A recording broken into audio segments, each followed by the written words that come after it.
So, good welcome to the channel. Rolling around Mascoma Lake in Enfield this morning on my way to work. Man, okay, so a bunch of stuff I want to update you on. I really think I have to just update this in parts and pieces because there's just so much going on right now at the same time.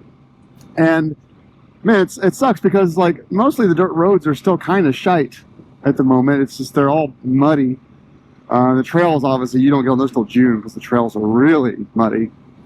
And so these are going to be kind of a boring series of videos. And if you're interested in my life, you're going to be super excited. But if you're looking for quality-ass content, it's not much to really see. It's just going around New Hampshire and during stick season or mud season. And it's seasonal allergy season too, so I'm sniffling a lot. And I'm a little bit, I don't sound like myself because I got so much phlegm and stuff from all the pollen that's starting to transpire in the air. Looks like we're getting the beach ready for spring. Some cleanup there, the leaves. So let's do, I guess we'll do job first. Job first, and then we'll talk about house second. No, let's do house first. House is more exciting. All right, so a month or two ago, I talked about what rise I'm going to in 2025. I mentioned it would be a quiet year because we have this house project. I asked you all for feedback. Hey, do you want to see a house build? I did one in 2016. There's a playlist on the channel. You can watch the house get built. And a few people actually said they would like to see that. So that's good. I'm glad to hear that. But I've got some bad news. So quick recap for about 90 seconds here. I lived on the lake from 2012 to 2014, or 2014, 2016. In 2016, the house across the street of mine went into foreclosure. My girlfriend at the time, Heather, who I was not living with, but you know, we were dating seriously, said, you should buy it, or we should buy it. And it needed a lot of work. It was a 3-season camp built in the 1930s. It was not livable year-round, really in bad shape. The only thing they had done right was they lifted up and put a foundation under it and installed a brand new forced air propane furnace. Everything else was completely dilapidated. We bought the place for $93,000, lakefront property with lake access and a dock across the street. And, you know, got it for a steal, I would say. It needed to be, you know, just some highway paving. We put 70 grand into it. So we ended up financing like 140, 150. And completely gutted the inside of it. Just completely gutted it. Moved walls around, closed in the porch, filled that in, and just turned it into a, you know, a really nice place. And lived there until we moved to Charlotte in 2022, and moved back in 2024 after renting it out for a couple years to some fine folks. And with Matilda, it's just been hard. We knew before we moved away, actually, we wanted to expand it. It's 780 square feet of livable space. So it's just not much space. So it's been quite a journey. We've gotten various quotes for remodeling. We went for the town and got a variance to go up a level and out a level. We have an easement setback variance approved as well. So we have 2 variances attached to the house. And I'm going to see how this dirt road's looking, by the way. There's a dirt road up here that, let's see how it's looking. But got town approval, got state approval. We live on a lake. We had the state environmental services approval. Got that approval done. Got a couple of contractors lined up. Picked a GC last year that built 5 houses in the lake, including 2 of our neighbors. And he lives in the lake too, so he understands the, you know, where the ledge is and kind of, you know, some of the nuance of permitting on this town. He's very local guy. Does good work. And so not craftsman work, but you know, just good work. And you know, we knew he could get it done. So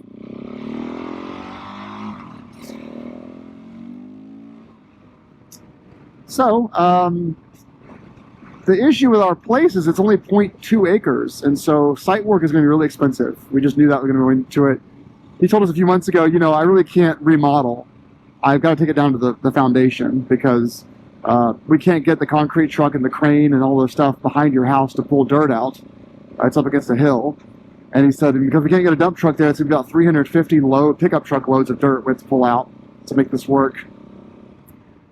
So it'd be much cheaper. You'd get a better house if you allowed me to take it down and rebuild it. It only costed 20 or 30 grand more. And so, you know, we'd get more house for our money that way.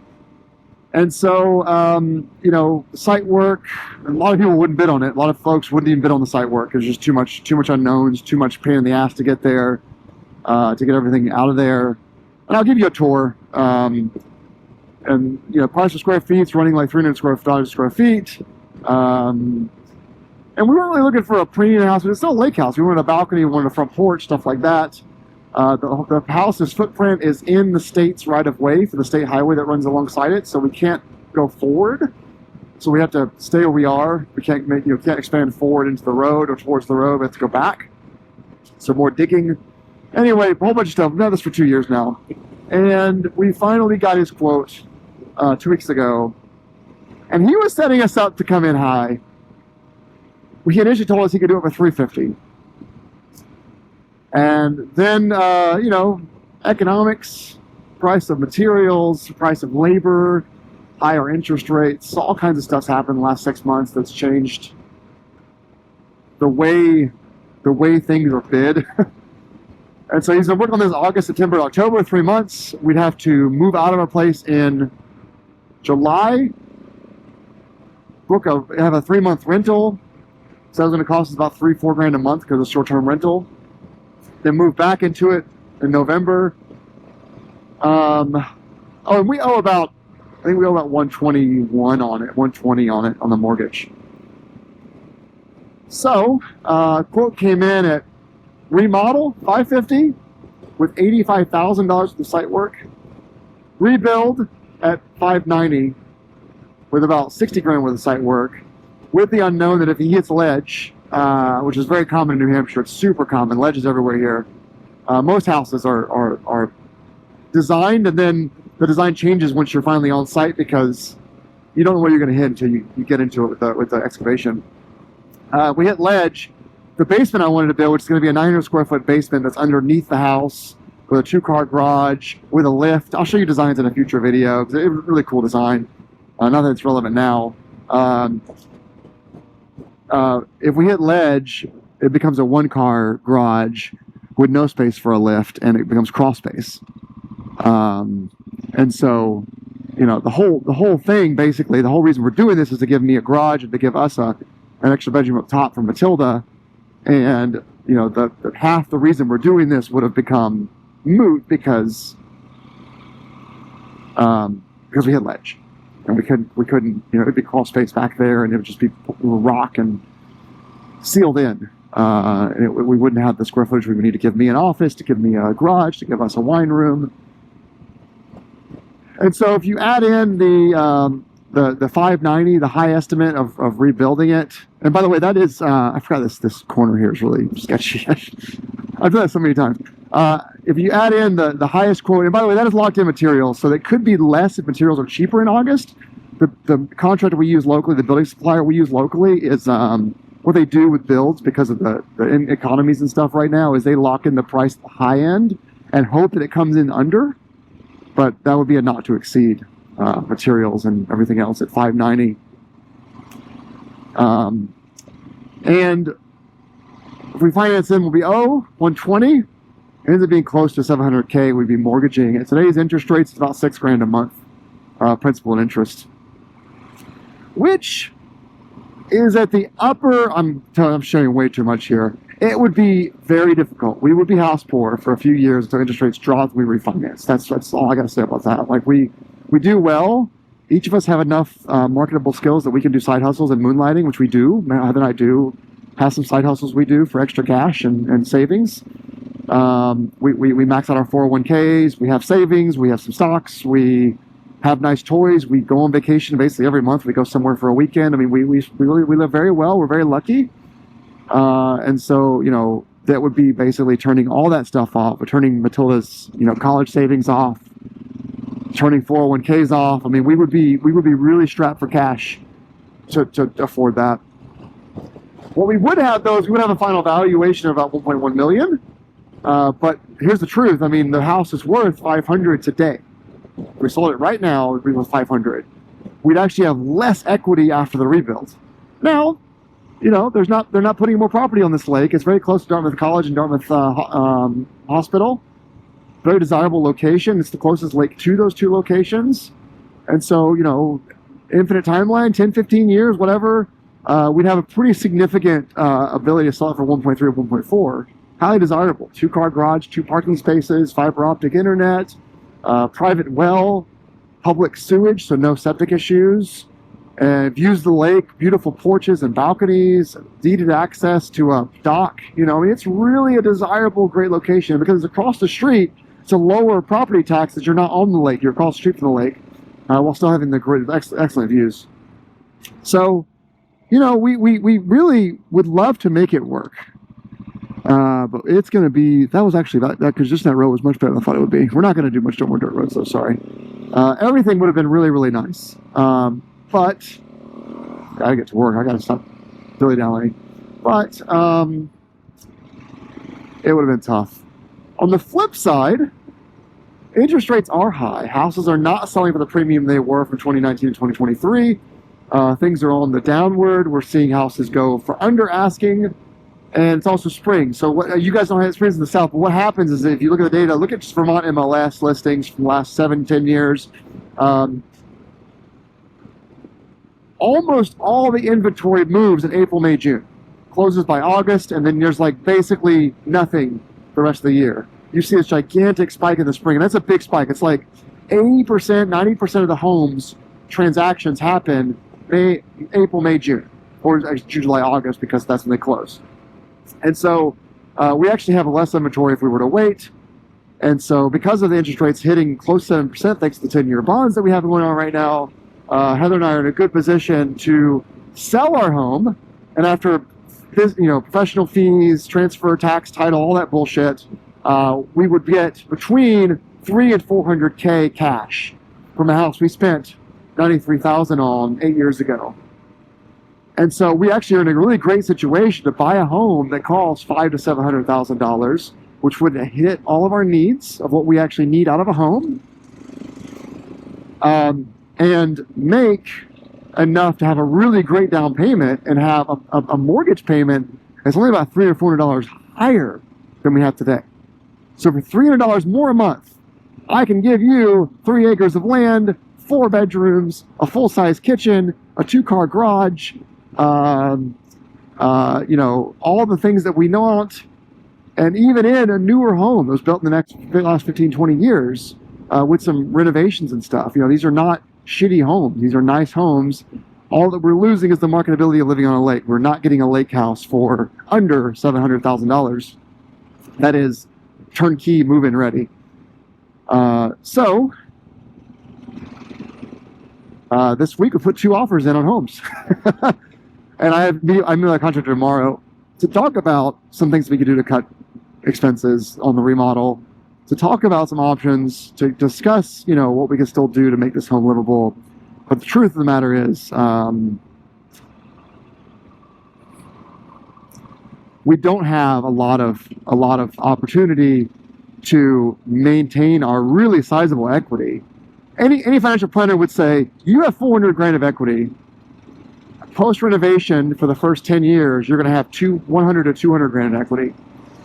Are you prepared to pay $6,000 a month, 40% of that going to the bank, for these first 5 or 10 years, and hope that there's not a really serious recession where you both lose your jobs and be really strapped for cash and not be able to travel and not be able to buy new toys?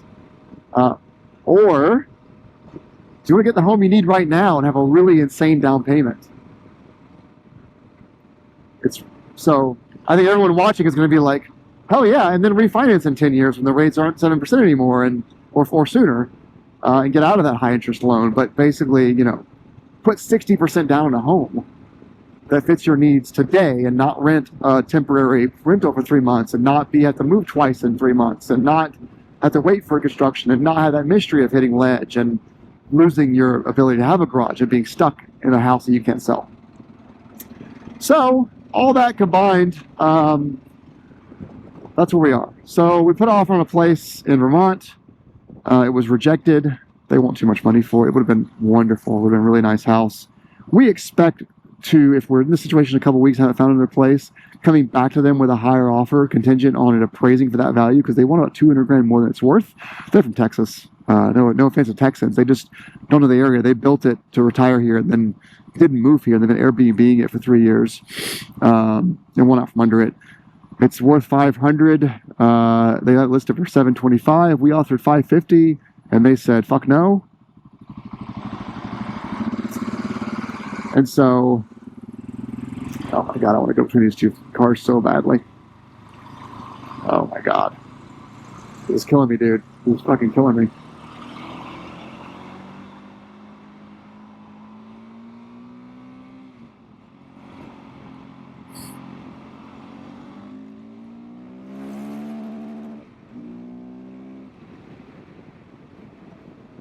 Alright. I was really lazy of me. Anyway, hopefully there's no cop here. Is there a cop in front of me? I don't know. Anyway, the whole thing, that fell through. I'll give you another. Actually, they didn't respond to the offer.